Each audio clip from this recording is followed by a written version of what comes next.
Panera Bread was once the shining jewel of the American fast casual industry, a $7.5 billion brand built on fresh pastries every morning, clean spaces, and the warm experience that millions of Americans trust. But in recent years, a series of unusual signs have appeared. Prices have risen sharply, quality has plummeted, dishes are pre-made, staff have been cut, and customers have unanimously complained that Panera is not what it used to be. Why is a beloved brand so hated? What goes on inside Panera that the public doesn't see? In this report, we follow a trail that spans nearly a decade, from the $7.5 billion acquisition, the quiet cuts, employee accusations, to the scandals that led Panera into lawsuits and a crisis of confidence. And what you're about to hear might make you see Panera Bread in a whole new light. Let's get started. In the mid-1990s, when fast food still dominated city streets with the screech of fryers and the familiar smell of hot oil, a quieter, cleaner, and more civilized phenomenon began to infiltrate American life. It's not a passing trend, but the emergence of a new paradigm in the dining industry, fast casual, and the leader, not McDonald's, not Starbucks, but Panera Bread. At a time when other brands were still struggling between traditional fast food and the European-style cafe model, Panera entered the market with a bold statement. Food should be fast, good, and make you feel cared for. That's a promise with a big difference. You don't have to wait as long as you would at a restaurant, and you don't have to settle for greasy food like fast food. A perfect middle ground, and Panera was the first to see this opportunity. By the early 2000s, Panera had accelerated like a runaway train. Over 2,000 stores nationwide, you couldn't go anywhere without seeing the familiar blue Panera logo. Nearly 20 years of continuous growth, which few chains have achieved. With billions of dollars in revenue, that's equivalent to Panera serving enough people each day to fill multiple NFL stadiums back-to-back. A true empire. One of the biggest secrets of Panera's golden age came from something seemingly very small, offering free Wi-Fi in 2004. At a time when most cafes still charge for access, Panera opened its doors and created a second home for students, freelancers, and office workers. One person recounted, "Panera used to be where I did my homework, had group meetings, and even went on dates. It's safe, bright, and warm. The wooden tables, soft lighting, and gentle jazz music all create a refined atmosphere that fast food can never achieve." Panera doesn't just sell soup and sandwiches. They sell a sense of belonging, a feeling of home away from home. Ask anyone who ate at Panera back then, and they'll immediately remember three icons. Bread bowl, the fragrant and crispy bread bowl, which seemed to embrace the warm soup inside. You pick two, a flexible option that hits the sweet spot between feeling full and guilt-free. Soup salad combo offers a healthier, cleaner feel compared to traditional fast food. These products are not only selling well, they become culture. At that time, Panera had virtually no real competitors.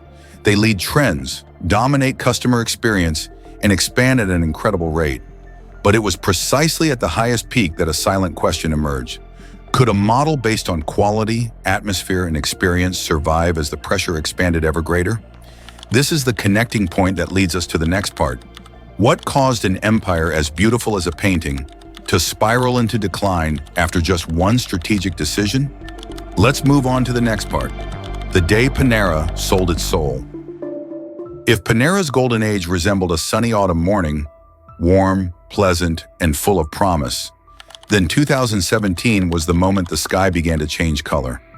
A decision that seemed inevitable for growth became the first crack impacting the entire $7.5 billion fast casual empire. That was the day Panera Bread was sold to JB Holdings, a massive investment conglomerate with an operating philosophy completely different from the spirit Panera had cultivated for over 3 decades. For many, the $7.5 billion deal is proof that Panera has grown, matured, and become a true empire. But for seasoned analysts in the F&B industry, this is a red flag, a turning point signaling a quiet but irreversible shift.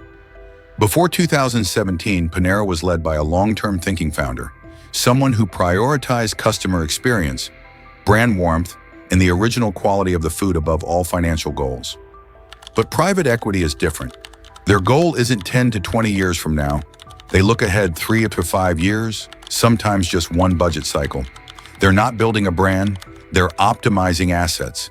And optimizing assets means reducing costs, standardizing processes, consolidating operations, downsizing the workforce, and maximizing financial performance. In the world of investing, that's an effective formula. But in the fast casual world, where customers pay for emotion, for kindness, for trust and quality, this is a recipe for decline.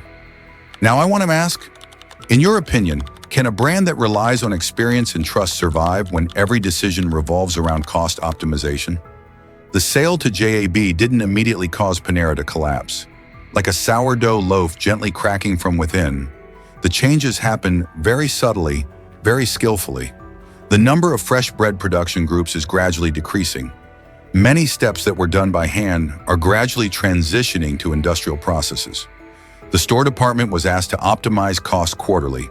Some dishes that were once iconic are being quietly removed. No announcement, no explanation. Just another Panera, month after month, year after year. Commenting on Panera's changes, one customer accurately stated, "When a brand you love falls into the hands of private equity, be prepared to say goodbye." The $7.5 billion deal is not just a financial transaction. It's like changing the clock in the cockpit of a well-functioning airplane. Every number, every indicator, every priority changes. And when priorities change, the final outcome changes as well. Have you ever witnessed a brand you love collapse in a similar way? Please share so we can analyze it further together. So ultimately, when private equity takes over, what happens next?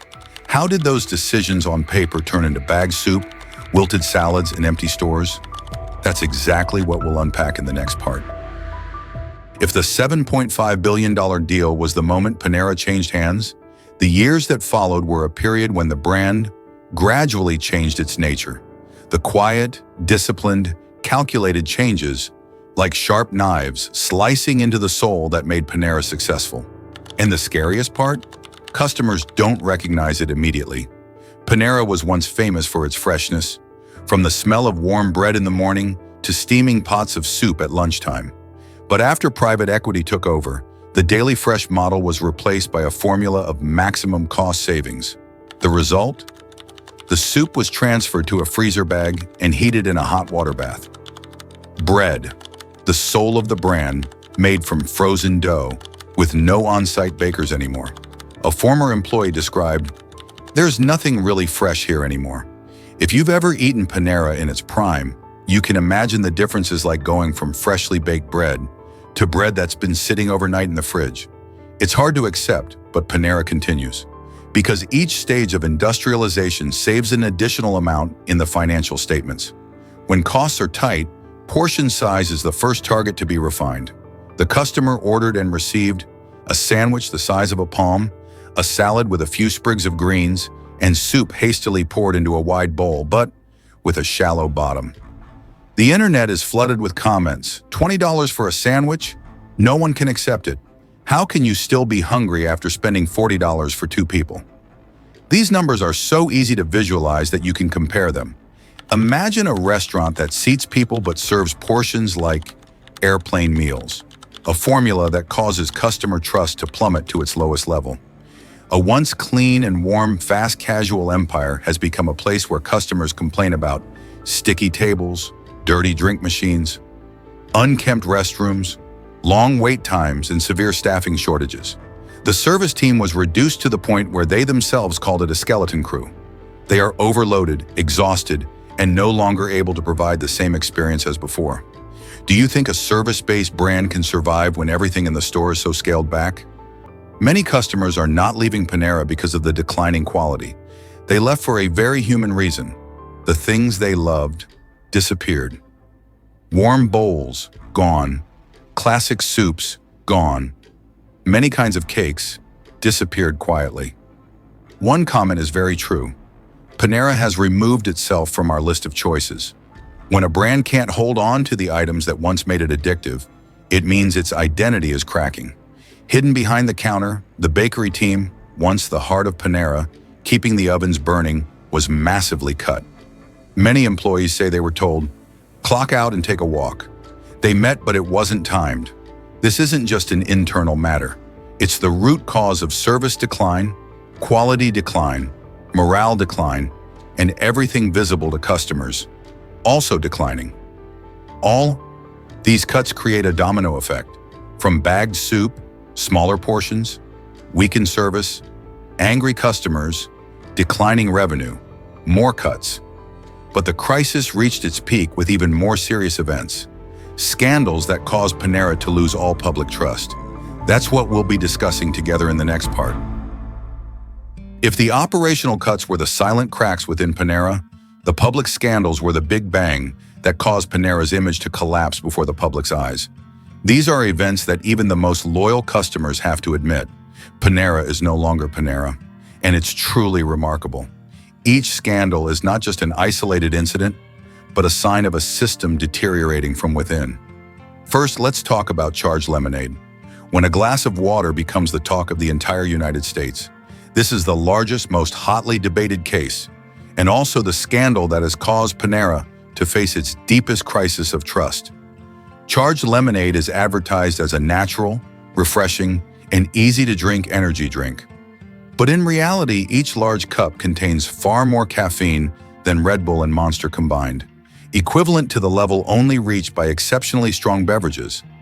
What outraged the public wasn't just the caffeine content, but it's the way it's presented as an easy-to-drink lemonade, without clear warnings. The incident quickly led to multiple lawsuits and was widely reported in the media. Many customers say they never expected a brand like Panera to be so lacking in transparency. A notable comment from an American customer: "If I had known the caffeine content beforehand, I wouldn't have let my child drink it." This scandal not only shakes trust, it raises a bigger question: is Panera, a brand once synonymous with healthy, still true to its positioning? The next scandal came from a TikTok video that went viral. An employee showed that Panera's legendary mac and cheese is actually taken from a frozen bag, dipped in hot water for a few minutes, and then served. For regular customers, it might just be a standard kitchen procedure. But for Panera, a brand built on the story of fresh food, this is a major blow to its positioning. Many people shared their disappointment. "I thought it was made on site." It turns out everything was just a marketing story. A simple video pulled back the curtain on the entire clean and fresh image that Panera had built over many years. After two major scandals, Panera fell into a state of public ridicule, meme-making, and was even called "Panera is becoming the new Subway." In American media, this phrase means a once popular brand that quickly declined, lost quality, lost trust, and was involved in too many incidents. For Panera, this is the stage where every incident, no matter how small, becomes a spark that ignites the tinder, because public trust is already so fragile. These scandals don't come alone. They are a direct consequence of the cuts, cost optimization decisions, and cultural changes following the $7.5 billion deal. But more importantly, they trigger a chain reaction that causes customers to leave in droves. So ultimately, how did those consequences push Panera into such a dire financial situation?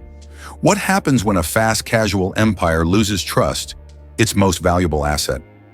Let's move on to the next section, when things fall apart. Panera's inefficient financial and operational picture in its final years. If the scandals severely damaged Panera's image, the next phase was a direct blow to its financial health and entire operational system. This is the moment market analysts describe as Panera entering a whirlwind and having nothing left to hold on to.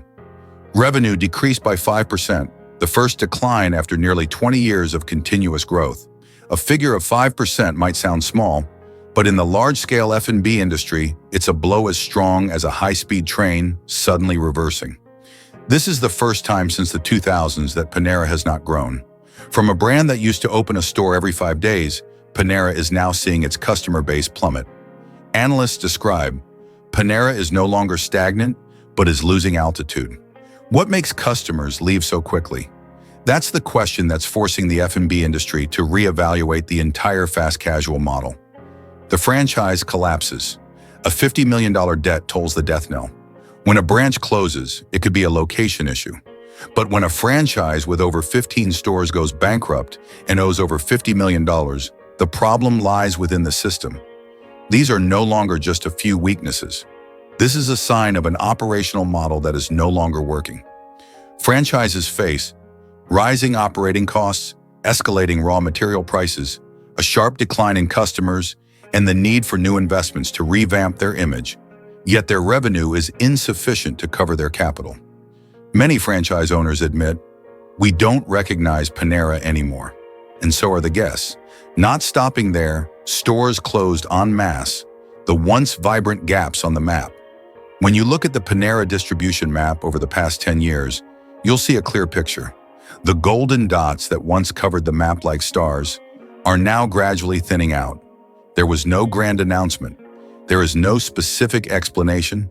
It's just that stores have quietly disappeared one by one, leaving empty spaces and customers wondering, why did the store near me disappear?